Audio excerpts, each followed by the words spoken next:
So you want to play as the Scarlet Witch, a Chaos Mage, potential BBEG for the MCU, and a complete badass.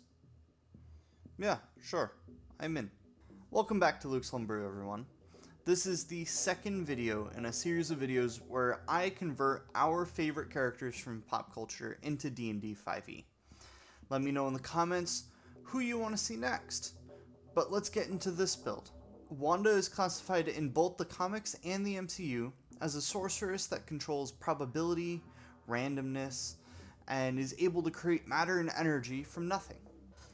She's normally depicted as human, though I'm sure with the context of Loki, she really technically could be any race. But if you intend to make the most optimized build while also sticking to the themes of the source material, I recommend being a variant human, assuming your DM is okay with that, which they should. And otherwise, if for whatever reason they're not, just choose custom origin. You're fine. But the point of those two options is to really get one free feat at level 1. With that feat, I recommend choosing the Magic Initiate feat, which allows you to pick one first level spell to cast once per long rest, and 2 cantrips of the same class list. We have a lot of options for what spells to pick with those options, though I would say based on what Wanda is shown doing in the source material, picking Eldritch Blast, Mage Hand, and Hex would be my most ideal options. From this point, before we worry about stats, we need to pick her background. This does not matter all too much for optimization other than for what skill proficiencies she may be one. But if you want to maintain her backstory from the MCU, I would say Urchin would be the ideal choice. Now that you've built her race and background, we can really focus on what makes Wanda the Scarlet Witch. Starting with the ability scores, you'll want to maximize your intelligence, charisma, dexterity, and constitution in that order from being most to least important. Wanda is displayed in the movies and comics, shows great aptitude to learn, and is charming all in one package. Considering she's connected to the Mind Stone, this is of course no surprise to any of us. Plus, Elizabeth Olsen does an excellent job playing Wanda. But the first step in tapping into our Scarlet Soul is to start by taking 6 levels in Wild Magic Sorcerer. Unfortunately, 5e does not exactly match our desires, though this is on theme, and it is up to you and your DM how often you wish to lean into the chaotic nature of the Wild Magic table. The Tides of Chaos feature allows you to regularly give yourself a chance to succeed on attack rolls, ability checks, and saving throws, changing the probability of an unideal event if it should ever come up. The Bend Fate ability allows you to apply the same concept by spending 2 sorcery points to imbue 1d4 inspiration, in quotations, to your allies, or 1d4 penalty to your enemies as a reaction. Through these first 6 levels, you get to pick many key spells as well as your metamagic options. Starting with those metamagic options to pick, I would pick Heightened Spell, which allows you to spend 3 of your sorcery points and grant the target of a spell disadvantage on their saving throw, which you can also apply Bend Fate to as well, to make sure that your targets always fail their saving throws. And as the second metamagic choice, I would pick Twin Spell. Most of your spells should be single target enchantment spells, such as Charm Person or Suggestion. This metamagic option will come back in the future, so stay tuned. Now that you have survived the first tier of play, and watched your brother get turned into Swiss cheese, and your husband get murdered twice, and for his killer to not remember you, you're ready to really double down on what it means being the badass you know yourself to be. The next 14 levels, all the way up to 20th level total, will be in Wizard, specifically the Enchantment subclass. There's a lot to unpack with this multiclass. Firstly, just like all wizards, you get your spellbook including 6 spells, which I recommend being mostly ritual spells. just for optimization purposes. If you haven't picked up Charm Person yet, this is definitely when you should do so. Additionally, you'll get Arcane Recovery, which will keep you casting for a very long time in combination with your sorcery points. Other than that, you'll get 2 new wizard spells to your list every level. It is at this point where I would try and get your intelligence higher if it is not already higher than your charisma, since the previous 6 levels have been in charisma, which is the sorcerer's main casting ability. As for your subclass, each ability you'll get will take you one step further into the House of M. Let's start with Hypnotic Gaze.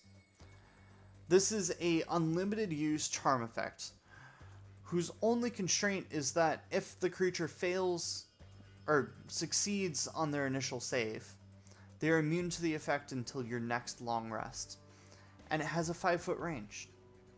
You can compare this to some of the following scenes that should be on your display at this point. In my opinion, this is a very underrated ability, and you should always turn to this over a spell if you have the opportunity and it seems like the right choice.